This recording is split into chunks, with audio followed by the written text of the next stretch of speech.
Good evening, everybody. Welcome to Carrow Road for what is a very, very surreal Premier League match day, given everything that has happened today around Norwich City's opposition. But it felt slightly surreal before that.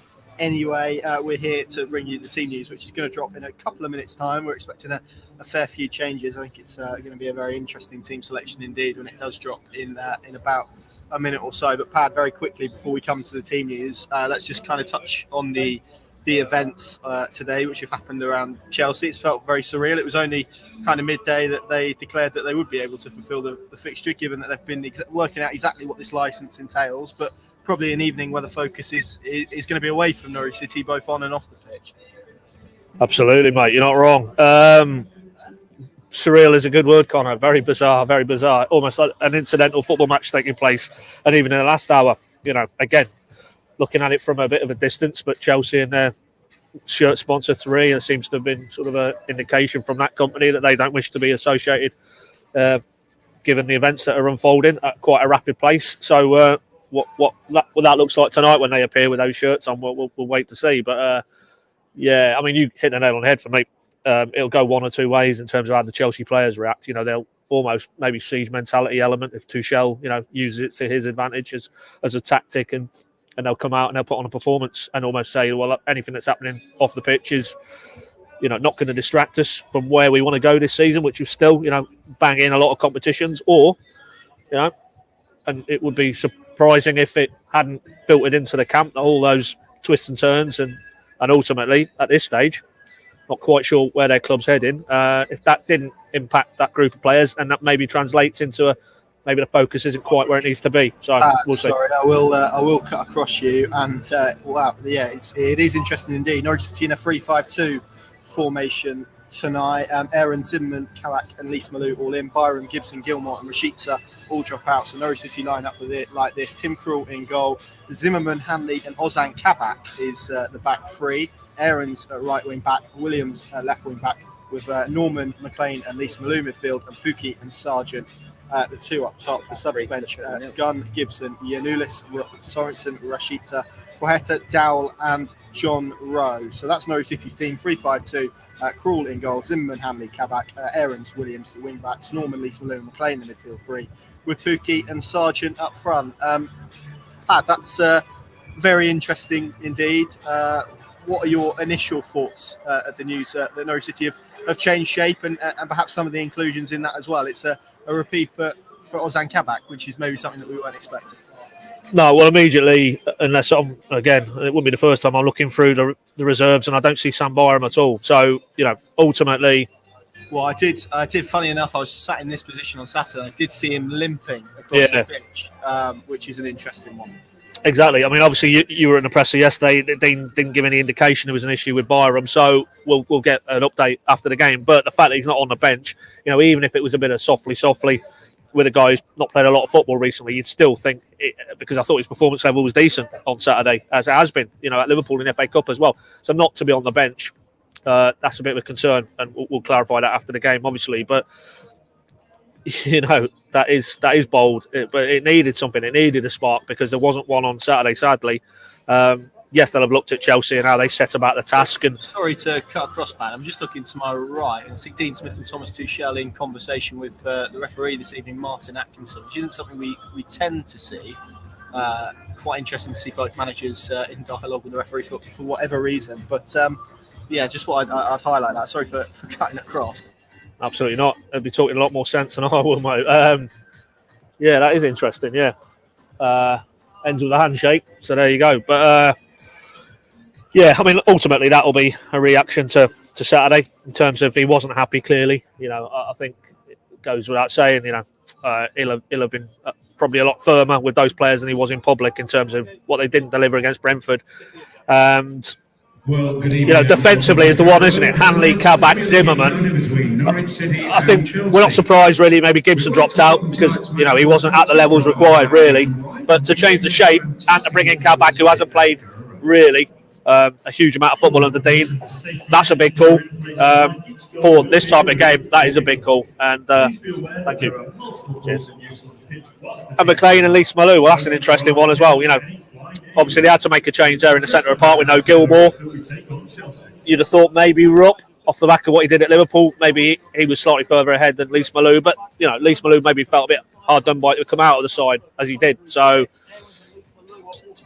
onus massively, obviously, for me on Williams and Aarons. They need in that wing back role to be able to cause Chelsea problems going the other way. And if they do, then Pukki and Sargent, they need to show better than. And finally, if it's just popped into my head, if you go back to the Chelsea game, which we don't really want to dwell on in terms of the outcome that day, but that was Pukki and Sargent, I think, playing as a two, and it didn't really function that day. That wasn't any aspect of that team that didn't function, let's be honest, but it certainly wasn't good enough that day. So, ultimately, if Norwich are going to pull anything out of this season, it needs to happen pretty swiftly, and to that end, I think Dean Smith's selection and formation is maybe an indication that things haven't been working. So let's push the pieces up in the air, see what lands. And as I say, it's a really intriguing lineup. That obviously the eye line is drawn to Oz and Kabak because was it Arsenal? I think down here over Christmas. Okay, you could write that game off a little, given the sort of injuries and the illnesses, but he was off the pace in terms of Premier League standard that day, and it's a big ask for a guy who hasn't played a lot of football between then and now to come in and try and deal with some of the attacking armoury Chelsea have got. So we'll see.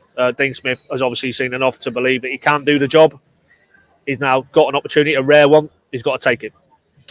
Yes, it's 9 of the 11 who played at Stamford Bridge in that 7-0 defeat earlier on in the season. Same system as you mentioned. I think Yanulis was at left back and Gibson was part of that back three. So the only changes being from that game that Zimmerman is in, and so too is Brandon Williams from that defeat earlier on in the season. I'll bring you the Chelsea lineup. They've reverted to a back four this evening. Of course, Reece James is out injured, so that's forced Thomas Tuchel into a change of shape as well. They've got Mendy in goal, Chalobah, Thiago Silva, Christensen and Azpilicueta. They're back four. Jorginho, Kovacic and Saul Niguez, the midfield three, with front three of Mason Mount, Timo Werner and Kai Havertz. On the bench, Kepa Arrizabalaga, Rudiger, Sarr, Kennedy, Kante, Loftus-Cheek, Avail, Ziyech and Lukaku. So that's the Chelsea team in a 4-3-3 shape. Milo Rashica on the bench for Norwich City tonight, which will catch a few people by surprise, because even though he's maybe been a bit quieter than we would expect in the last two games, he's been a Norwich City player that has created chances, has looked like creating chances as well. I guess maybe he's a victim of the change of shape to an extent, but how do you feel Norwich City are going to get that width? Is it going to be through the wing backs ultimately?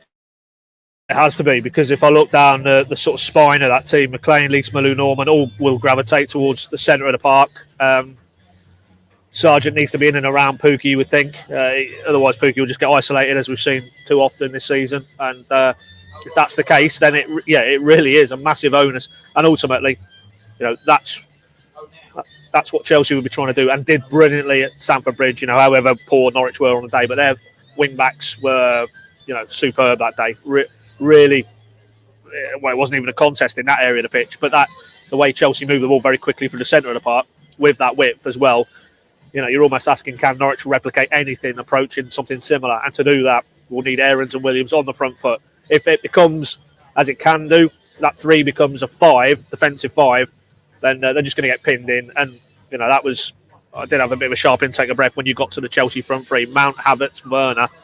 Okay, Werner to a lesser extent, but Havertz looks like he's really now developing into a serious operator. And, Mount, was it a hat-trick he scored in that 7-0? It was certainly 3 goals. I don't know if he got fourth in the end, but really enjoyed himself. And, he, on his day, is a very, very good player. So that's that. The battle within the battle is, can Norwich make that a 3 and 2 attacking progressive wing backs, or is it going to be a 5? And if it's a 5, then I think we all know what the outcome will be. So, massive onus on those two players.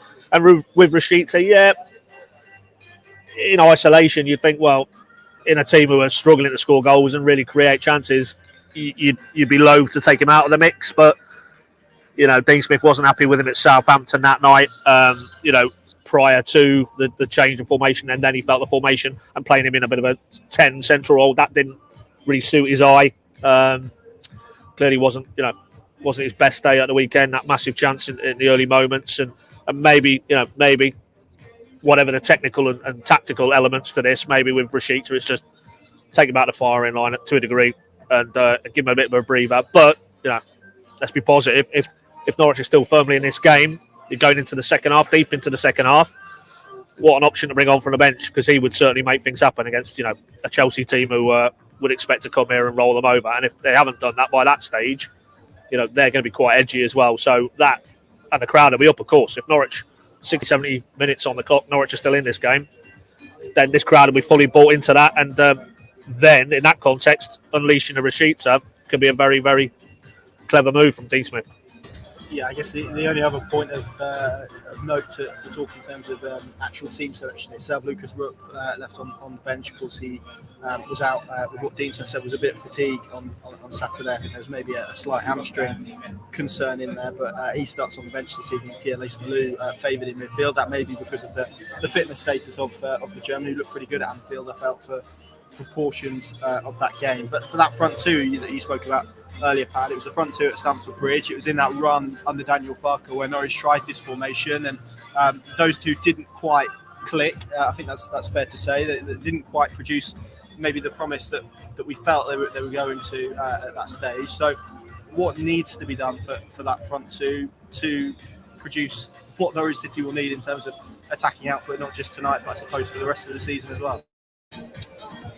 Well, I mean, ultimately, as we've always feared to a degree, that Pukki is the only one really capable. He showed it again on Saturday, albeit in a fairly scant consolation. But 7 Premier League goals in a team that are palpably not set up to score enough goals is still a half decent return, because he's too often had to play really for himself and forage on not a huge amount of service, which in the brighter moments, certainly in the Dean Smith, was where you thought Rashica was going to be the difference, that he would have that ability to get closer to Pukki, get up and around him and carve out a few more chances. That hasn't happened, sadly, in the intervening period. But between now and the end of the season, maybe beyond this game, given that you'd still think Chelsea have too much quality for Norwich to get the result tonight.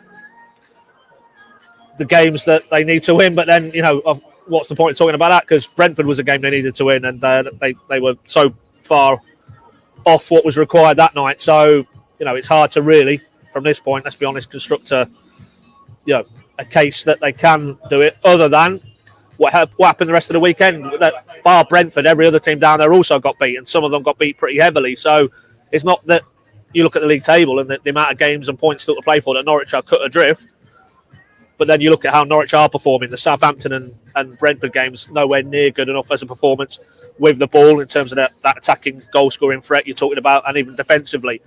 If that doesn't change, then we all know the Championship beckons. So, yeah, as always, it feels like Pukki is the man who has to carry a lot of the responsibility, a lot of the burden. But maybe Sargent tonight, if he can offer anywhere near the threat he offered against Watford. But sadly, to this point, that's a little bit the exception rather than the norm with Josh Sargent. So, let's just hope he's a man for the big occasion. Yes, absolutely. Pat, thank you very much. Thank you all very much for watching as well. Dave Freezer is on the Pink and Plus live blog this evening, so go and join him for match coverage as it happens. Every kick, every moment that matters. I think it's easy to forget there's a game of football on tonight, given the shenanigans around the opposition, but there definitely is. Maybe in the grand scheme of things, given the events in Ukraine, it doesn't matter too much, but it's going to be fascinating to see how Norwich City stand up to this test. You can, of course, download the Pink and Plus app for all the latest exclusive content that we've got on there, both all written, audio and video as well. I think there's a 1 month free trial as well at the moment, so do check it out, and fingers crossed we are talking about a positive Norwich City performance come the final whistle. Thank you very much for watching. We'll see you soon.